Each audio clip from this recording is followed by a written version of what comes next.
Before we get to our superstar of the evening, I just want to talk about Tuesday. Tomorrow, Chitra is going to join us from Indonesia, and she's going to be talking about how she did a great podcast deal with Spotify and how she's growing her podcast company. Come to that. It's tomorrow, 4 p.m. Singapore time. But for now, our main act. Henrik Keith Hansen. This guy had a sellout crowd last year at Beta in Chiang Mai. Everybody loves him, and everybody loves to learn from him. Today, he's here to talk about management and fundamentals. It's something that is very important to any of you who are trying to start up a media business or trying to pivot one. His job here is to help challenge some of your thinking around your media startup, how it works, what it stands for.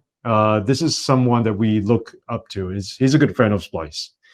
So I don't know when we'll see each other again, Henrik Keith, but I'm so glad you're here. All yours, my friend. Thanks a lot for this wonderful presentation. Love is mutual.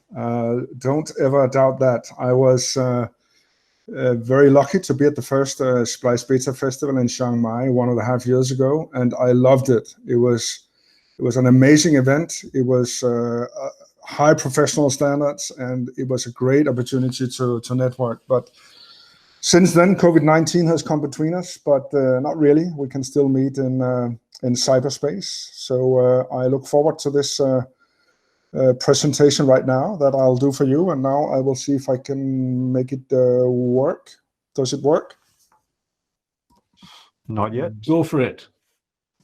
Hit that yes, wonderful. Here it comes. Perfect. Wow, well done. That is so good. So yeah, please excuse magic for you. Yeah. Please excuse my the first slide. It's very boring. It's a lot of text. But what I will do is I'll do a very speedy introduction to how I work with partners of IMS, International Media Support, around the globe, including also great partners in Asia. And I do hope that there'll be time for questions at the end of my presentation. If it gets too long, if it gets too boring, just stop me, and then we will discuss and have questions. I don't mind that at all. But let's get started. The order of my presentation: first, an overall introduction to my topic on strategy and management fundamentals. What is it, and what are the benefits? What is strategy? This is often what startups find a bit complicated to develop a strategy. So we will talk a little bit about what strategy is, what are core values, what is a mission, what is differentiation in the market, and what is a vision. So a speedy introduction to all this.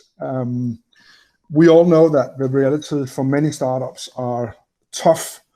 50% of all startups, they fail within a year. I would assume that now with the COVID, it's even worse. It's even more difficult to survive, and only a few will survive for more than 5 years.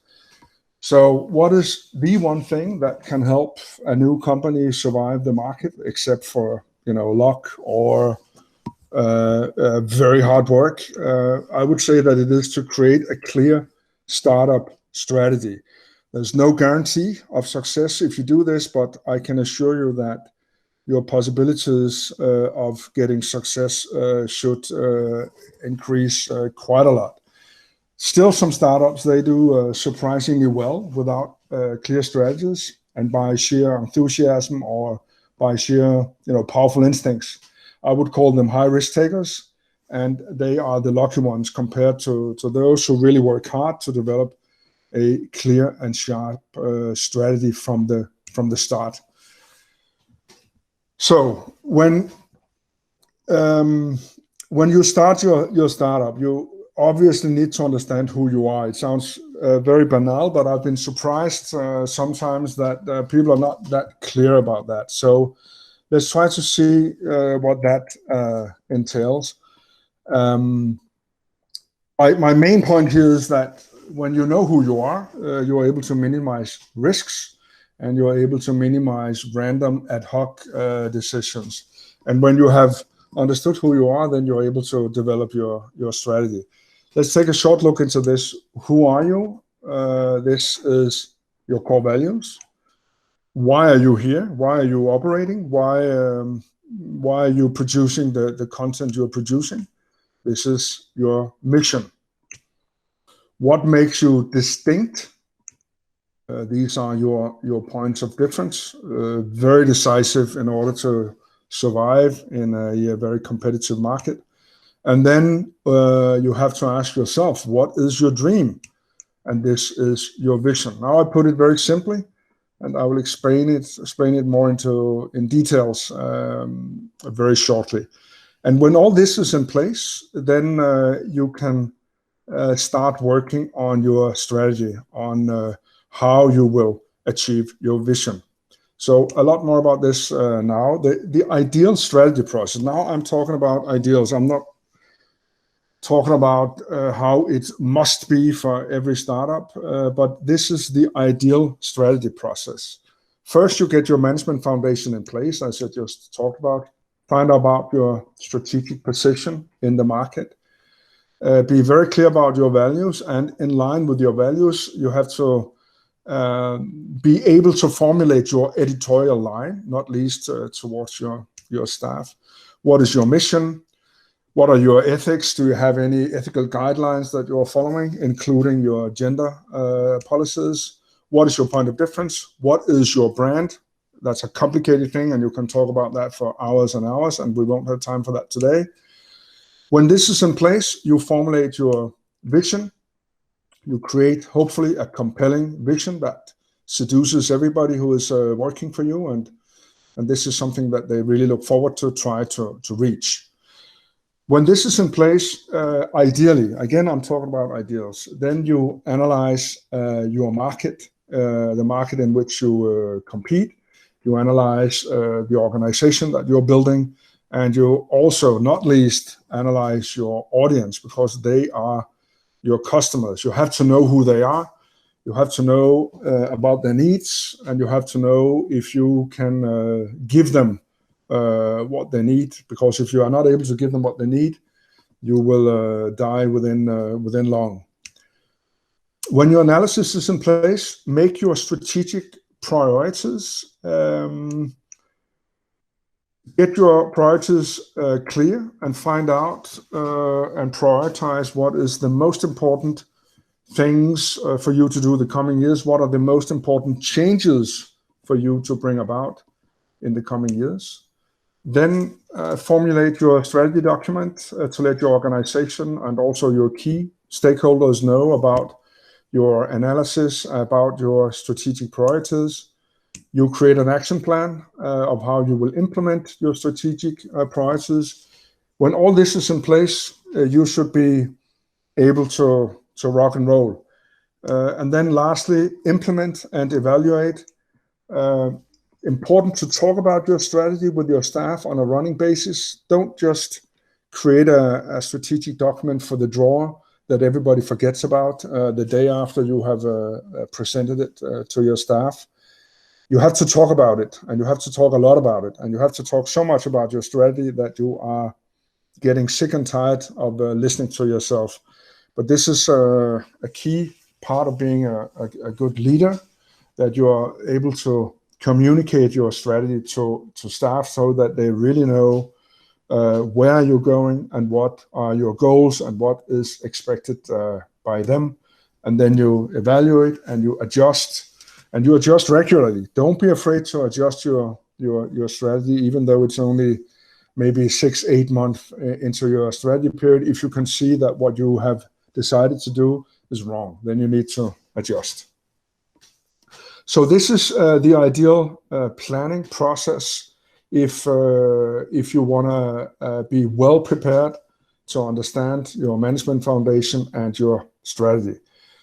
Management foundation and vision you only have to do once, or it depends. Some companies, they formulate new visions like every 5, every 10 years, while others have a vision that is far out in the future. They want to strive for this vision almost eternally.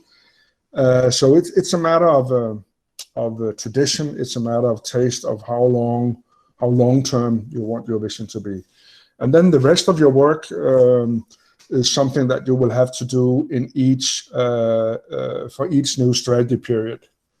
And strategy periods can vary a lot. In the old days, they were always 5 years, but almost nobody works with that anymore. The changes in the market, the changes in technology are so fast that it does make sense to make strategy periods of such a long time. So mostly today, organizations and startups would probably only do a strategy period of 1 or 2 years.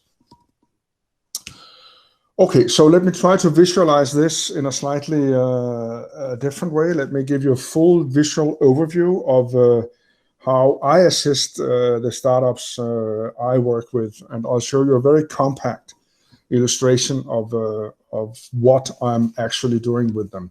So again, the management fundamentals, I already talked about them, get them in place and formulate your vision. The red arrows is what we will hopefully have the time to talk about today. When this is in place, now you can start formulating your strategy. This we will also talk about today, and you will have to set some overall strategic goals.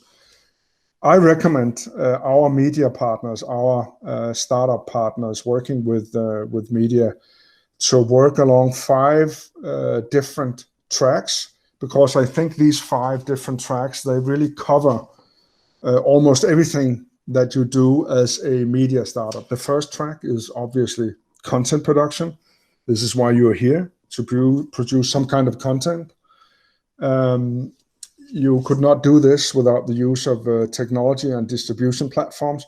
So you will also have to be aware of this and have a strategy on this. And if you don't make business, if you're not able to create any revenue streams, you are out of business. So this is something you will also have to work strategically with. You need to work strategically with your organization, the organizational setup, staff, safety. A lot of the partners I work with in the global south, safety is really a core issue, and it's not only physical safety, it's also IT safety. And then finally, audience and outreach. If you don't have an audience out there, you can also quit the market very soon. So you will also need a strategy for reaching your audience. And then when you have set your overall goals for these 5 strategic tracks, then formulate a lot of strategic sub-goals for each of your tracks, and in principle, as many strategic sub-goals as you find necessary. So this is a very compact visual expression of the way I work with management fundamentals and strategy for the many startup media partners that IMS has. And here I have just tried to highlight strategy within the red circle. This is what takes most of the time. This is what is often difficult to do. So there are many advantages to harvest if you get your management fundamentals and strategy right. Clarifying your company's identity. It's ensuring that decisions are in line with your company DNA. It provides guidelines and framework for staff and management. And it gives your work strategic direction. It increases the chances that your decisions are made at a strategic level and not too much at a random ad hoc level. I've seen that a lot. Also, when I worked in the media industry throughout many years, we did a lot of time-consuming ad hoc decisions because we were not clear about our strategy. So the moment you know your strategy, the moment you know which way to go, you don't have as many ad hoc random decisions. And finally, and not least, strategic document makes you look a lot more professional in the eyes of external stakeholders, commercial partners, investors, international donors, etc. And believe it or not, it can even be a fun and learning process to go through all of this. So this little photo is, to me, a great way of expressing strategy. To me, this is strategy, that you try to find your own way, that this little fish has understood that if he or she spends too much time with all the other fish, they will start biting each other, because the competition is tough and because they do too many similar activities. So they start biting each other and they will start bleeding. And this beautiful blue bowl of water will become red. So it's about getting into the other bowl of water where there's nobody else. I'll talk more about that in just a few minutes. But before that, a bit more about the basics about strategy. So in terms of understanding strategy. So strategy is basically how to achieve your vision. Once you have formulated your vision, then you can do your strategy. So it's your game plan. It formulates what to do when your vision is in place, and it creates a direction for the whole organization with clear goals. Everyone in the organization has a path to follow, and it can also prevent individual staff members from losing track of where you are going and of your goals and aims. So great strategy is all about your point of difference compared to others in the market. As I just indicated when we looked at the photo, as you can see in the background, find your difference and refine this difference. So strategy is often confused with goals, but your goals, they are not strategic in yourself. You have to define your goals, and then you develop your strategy on how to achieve these goals, whether they are short-term or long-term, and whether these goals, they walk hand in hand with your vision, be it a short-term or a long-term vision. Also, a strategy will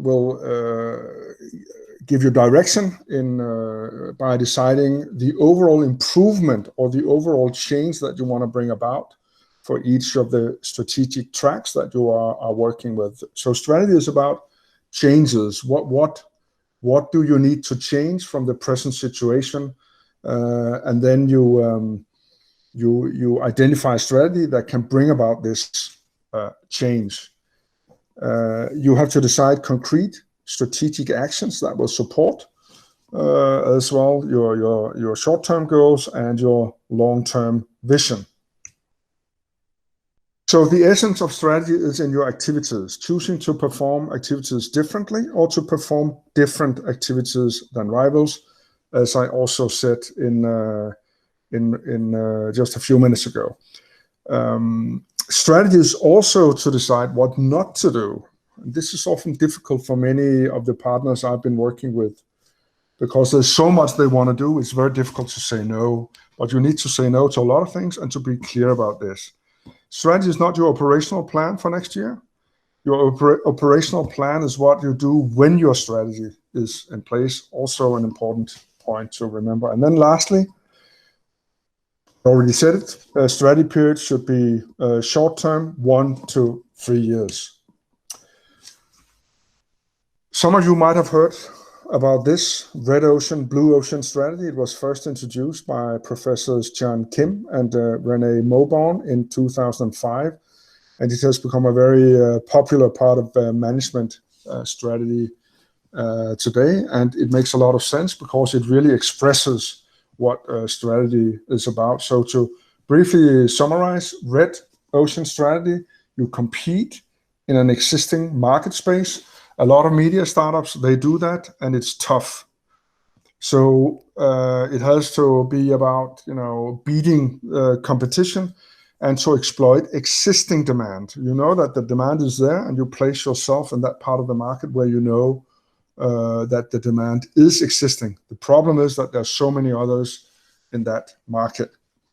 So blue ocean strategy is to create an uncontested market space and to make competition irrelevant, because you create and capture a new demand.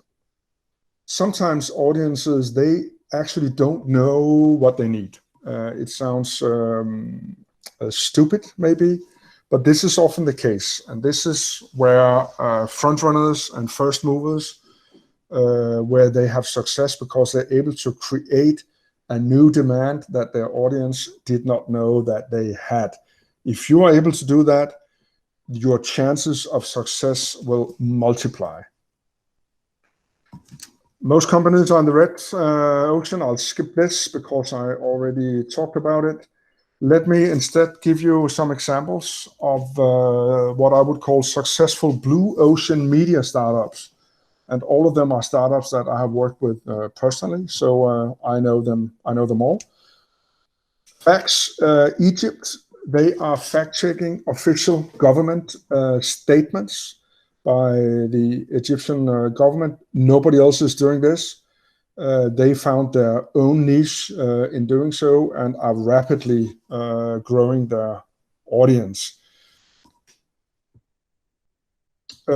Henrik Keith from Nepal, a great partner in Nepal, who have also found their own blue ocean.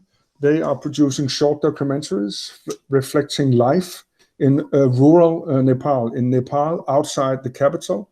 And they are using YouTube as a distribution channel for all these beautiful short documentaries that apparently nobody else, or very few in Nepal, are producing at such a regular speed that they are. And they have also been able to grow a very big audience on YouTube within a short time.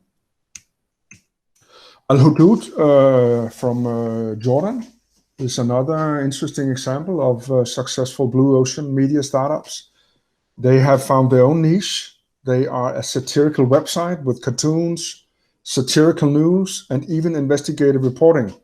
So they actually invest a lot in very competent, highly professional reporters who can do data journalism and investigative reporting. And based on that, they do satire. They've also found their own niche and also growing their audience base at a high speed. One more example, you know them probably, Puma Podcasts from the Philippines. They were the first podcast-only media network in the Philippines. And they have taken great advantage of that. I'm not sure that Puma Podcast will stay in the blue ocean that they have right now, or rather the blue ocean might turn into a red ocean within a few years, because when other media companies find out that podcast is in very high demand in these years, and that is not that difficult to do podcast. It's difficult to do it at a very high professional level, but to do it in a simple way is pretty easy. So I'm sure that this water will turn red, and then we will see what the strategic move of Puma will be. One more, Intifada in Tunisia. It's a high-quality digital magazine doing long reads based on data journalism and a very high level of visuals and graphics. Have also found a niche within that segment. And then finally, I want to mention Myanmar Now. Membership-based independent news and investigative journalism service in Burmese as well as English. And I would say that it's a combination of membership and the English language service that has created a quite a strong niche for them in Myanmar. I've created some homework for those of you who have the time to do that. I'll not go through it here, but if you get my slide deck afterwards, you can go through these small assignments and see if they can help you out in your strategy. Let's move on to talk about core values of your startup, to know who you are. So I would start by asking yourself, does our startup have a clear set of core company values? Have our startup written down a set of core values and communicated them to staff and the outside world? Do everybody working for our startup fully live our core values every day at work? These three questions are decisive. If you're able to answer yes, you're probably off to something good.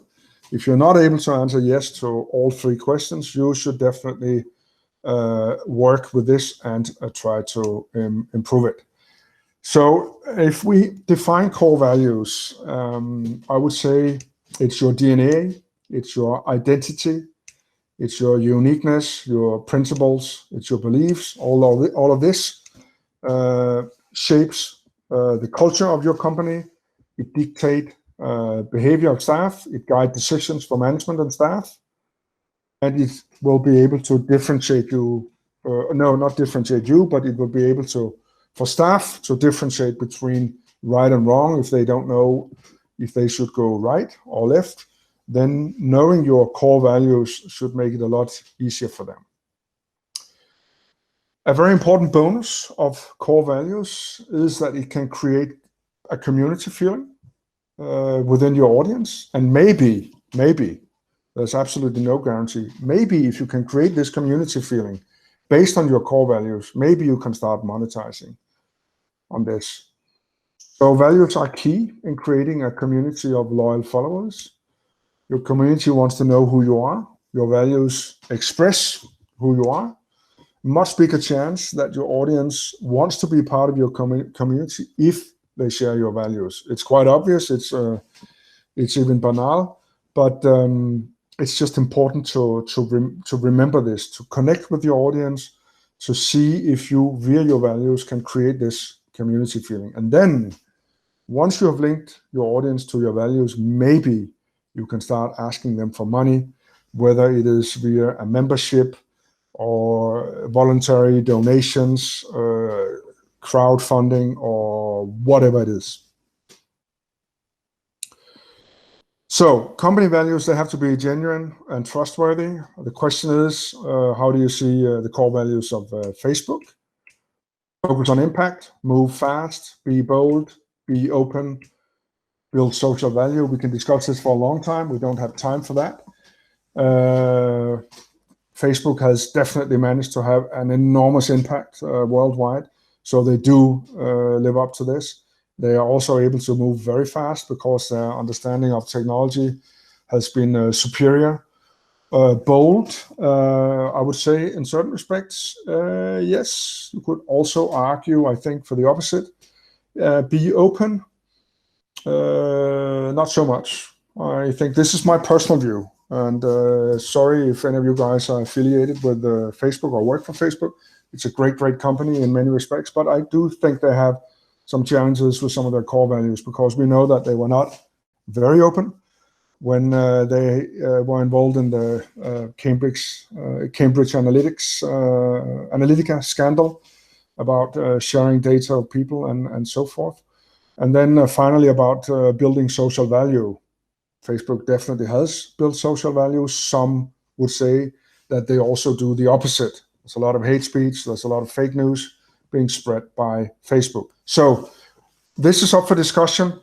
My point is you have to be, your values have to be genuine, and you really have to be close to your values, otherwise they might backfire. Values have to be translated into your daily work, otherwise it's just made for the drawer. You have to be very clear about what you mean when you use positive buzzwords that are met a lot, like independent, we're reliable, we're courageous. Explain your core values and make them concrete and action-oriented. And then you have to integrate your core values into your daily work, or into the daily work of everyone working for you. So if I'm a desk manager, or if I sit in the reception, or if I'm the new junior journalist, I need to know how I'm independent, how I am reliable, and how I am courageous in my daily work. So that kind of translation you need to do as well. Let's briefly look at the core values of the BBC. Wow, time is really running fast. Trust is the foundation of the BBC. We are independent, impartial, honest. Audiences are at the heart of everything we do. We take pride in delivering quality and value for money. So these first 3 out of 6 core values, I would say that these are external values aimed at the audience of the BBC. Then they have formulated 3 other values. Creativity is lifeblood of our organization. We respect each other and celebrate our diversity. We are one BBC. Great things happen when we work together. So I hope that you can see that the last 3, they are clearly meant for internal purposes. So I would call them internal values aimed at the organization. And organizations around the world, they do this differently. But often they split between a number of external and internal values. Some only have external values and some have more internal values than external values. It's a matter of taste, tradition, and what works for you. Let's take a look at Darash, a great partner in Lebanon doing high quality independent journalism. They have formulated 1 primary value that they call independent, and a number of secondary values: experimental professionals, open-minded conversation leaders, edgy troublemakers. I really like this a lot. Some would say it might be a bit marketing language-like, but I like that I really feel them when they express, especially their secondary values. But again, it's a matter of taste. Simplicity in the choice of core values is something others adhere to, like The Guardian.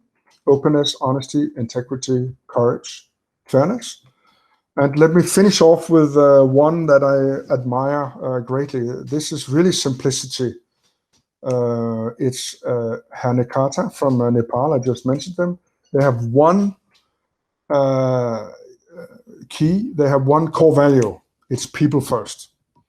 And when I worked with them, I challenged them and said, should you have more values? And they were very strict on this. No, everything we do, it's people first. This is why we're here. All we do is about Nepalese ordinary people. So I do respect that hard choice a lot. I've also done some homework for you, those of you who have time for that. Let's continue with your mission, knowing why you're here, the purpose of your company, the reason of your existence.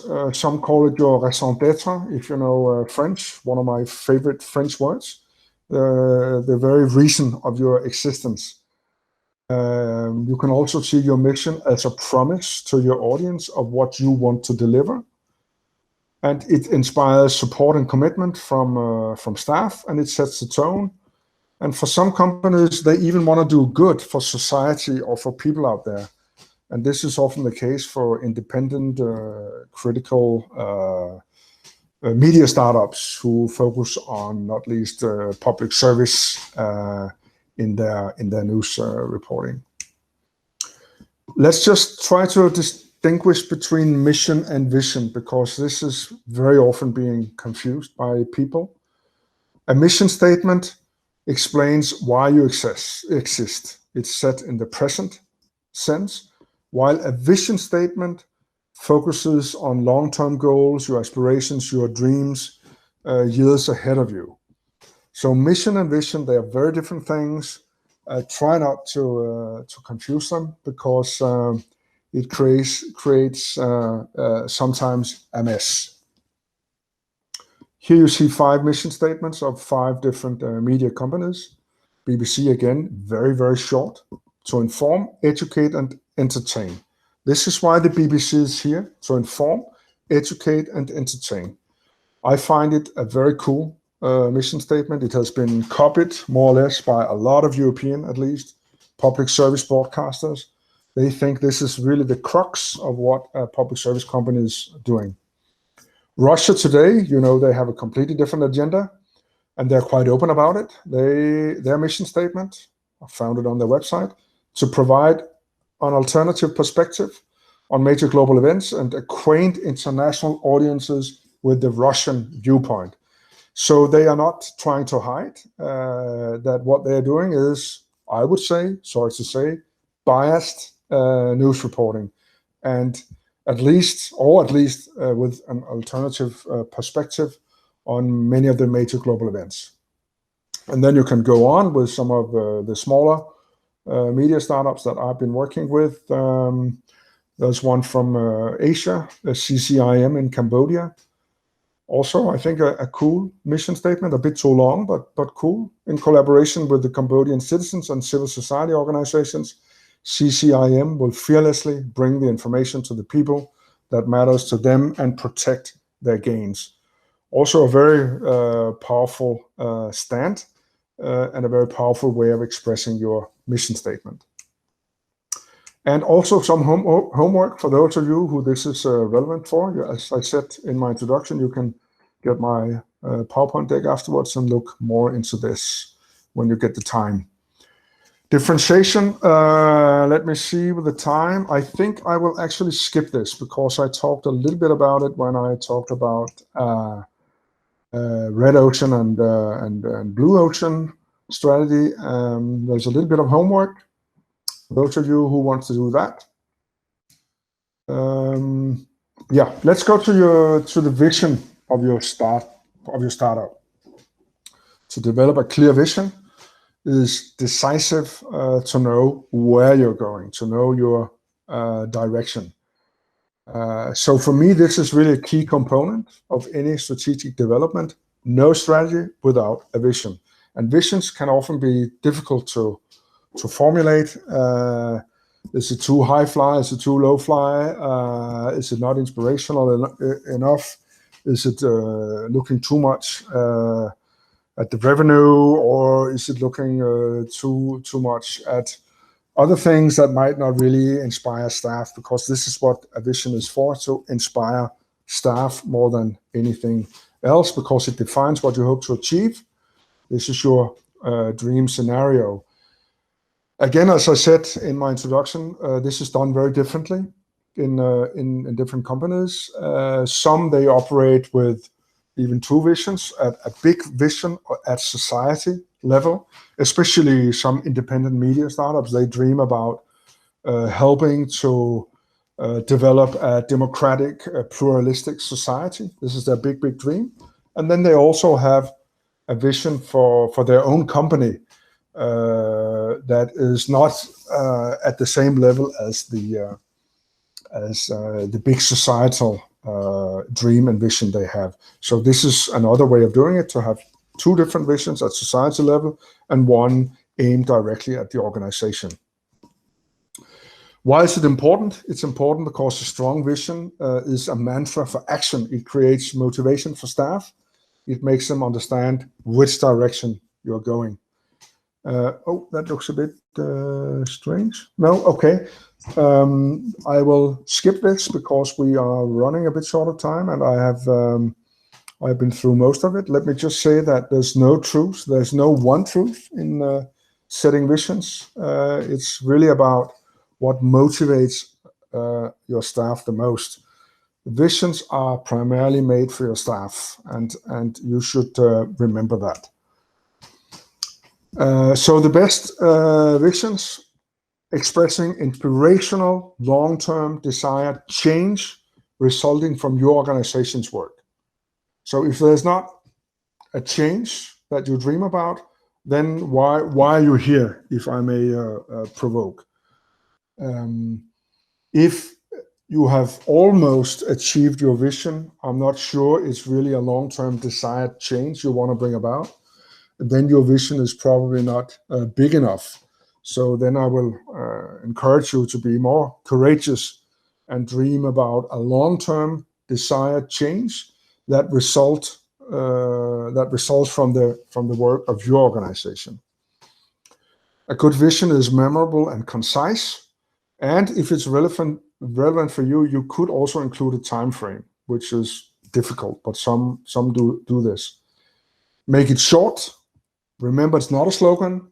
It shouldn't be 2-3 words. Usually max 15 words, or even shorter. Some will do 20 words. It's a bit too much, but try to make it as short as you can and see it as a vision statement that you can always explain further in an additional chapter of your strategy document. Unclear visions, they create problems. and it can result in confusing, contradictory, and time-consuming experiments. If they are too complicated or unclear, the visions, then your strategy will often fail. And as I said before, constantly communicate this to staff. Repeat it until you feel sick of it. This is really crucial for any good leader. Let's take a look at a world-famous, world-class vision. This guy, John F. Kennedy. And the vision is for the U.S. space program all the way back in 1961. Kennedy said to land a man on the moon and return him safely to Earth before the end of the decade. This is quite impressive when you look back at the 1960s, that he was able to formulate such a big dream and that he was actually able to achieve it before the end of the decade. So I love this vision because it has great inspirational value, a clear measure of success to return the astronaut safely to Earth after we have been able to land him on the moon. This is really a very clear measure of success, and we want to do it before the end of the decade. He even had the courage to put in a specific time frame. Often this is not the case, but I have seen this with companies, even media companies who are working with time frames. Typically media companies who work with relatively short-term visions, maybe 5-10-year visions. And here you see 5 vision statements of media companies. We don't really have the time to go through this now. You can look at it afterwards. And here also your homework if you want to do that. So my last slide. First, understand who you are, core values, mission, points of difference, and your vision. Then you can create your strategy. So thanks for now. I think we have a few minutes, like 8-10 minutes for questions, if anybody would like that. Wonderful. Hey, that's awesome. I can see why you were a sellout last year and why people keep coming back. There was a really good question from Chitra who was asking about, when you said blue ocean media startups, you said these were the successful ones. She's wondering, how do you define success in these factors here? Henrik Keith, before we get there, do you mind just jumping in and stop the sharing your screen. Stop sharing, so we can see your handsome face. Wow. Perfect. Okay, cool. Let me answer that. How do I define blue ocean survival? No, in terms of success, yeah. How do you define success in this factor here? Survival. Survival is one success factor. Another one is creating an audience and growing your audience, making money, creating a revenue stream, which is very easy to say and very difficult to do for so many, especially independent media startups worldwide. I know that there are also media startups who are able to survive in the red ocean because they do it better than their competitors. We've seen a lot of that. It's just very, very hard work because a lot of other media companies out there are doing the same. That's why I say that if you're able to find a niche, maybe a niche within your overall broader product, your chances of success will increase. I imagine in a red ocean strategy, the strategy would be for success would be to acquire. Be a shark, eat everybody up. Yeah, but that is typically the strategy of big companies with money. They eat the rest of the pool, but you cannot do that as a small startup. Absolutely, no, not yet. Not yet. We're working on it. We're working on it, but we're buying TikTok first. Sorry. I know you're the guy who was buying TikTok. I knew that. Venkatesh. Hey, do you wanna ask your question? Please unmute and go ahead and ask. Well, it's not probably something that's very relevant, but when I read about strategy, people often say strategy is nothing but theory of change. How are you going to get this done? And so I have that lodged in my head, and so either I want to remove it or update it, or reconcile myself to it. So that's the question. I agree with you. This strategy is theory of change. It's thanks for giving me that expression. It is theory of change. Strategy is how to bring about change. You have your vision is the big change you want to bring about. Your strategy is how to do it. How do you bring about this change? So strategy is very much about change. So strategy is also about change management. And how do you keep your organization, in this constant mood of agility, openness, change, willingness? And if you're not able to do that with your organization, it's an uphill battle. Can we talk a little bit about failure? Since we're talking about success, let's talk a bit about failure. In the startups that you've worked with in the past, what were some of the most common spaces or mindsets that caused the failure? I have actually, it's improving currently, or the past couple of years it has been improving, but not a long time back I was surprised to see how many of my partners didn't have an in-depth knowledge about their audience, and they were not really interested in their audience. Of course they were interested, but not really to understand the needs of their audience, and to get closer to those needs. They were too much like, we know what we want to do, this is important for us, and then they will have to follow us.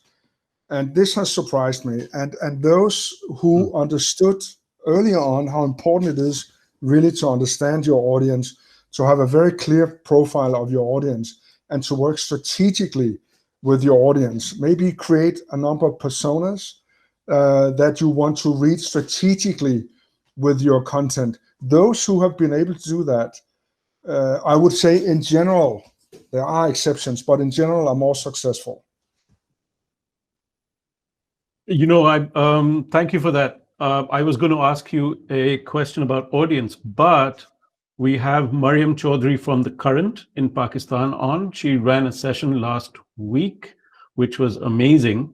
So you guys, if you missed that, please go to the recording. It's really wonderful. Mariam, hey, go loud. Ask your question. Hi, it might be a bit difficult considering that my child is running around, but I'll try my best. It's wonderful.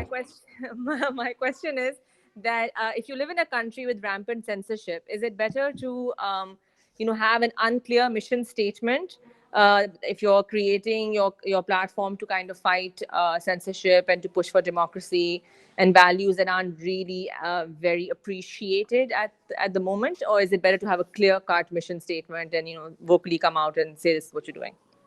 That's a very good question, and that's a very difficult question for me to answer, because I think it has a lot to do with the specific context you're operating in.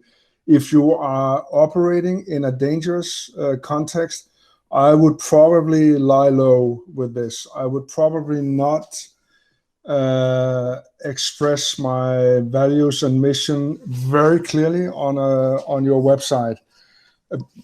But it's really a matter of context. I do know several independent, critical media startups who do this. Nevertheless, even though they might face problems with their authorities, but the problems they face is usually not because of their mission or values. It's because of the content that they produce and that the governments don't like. So I'm lucky I get to ask the last question here before we wrap up.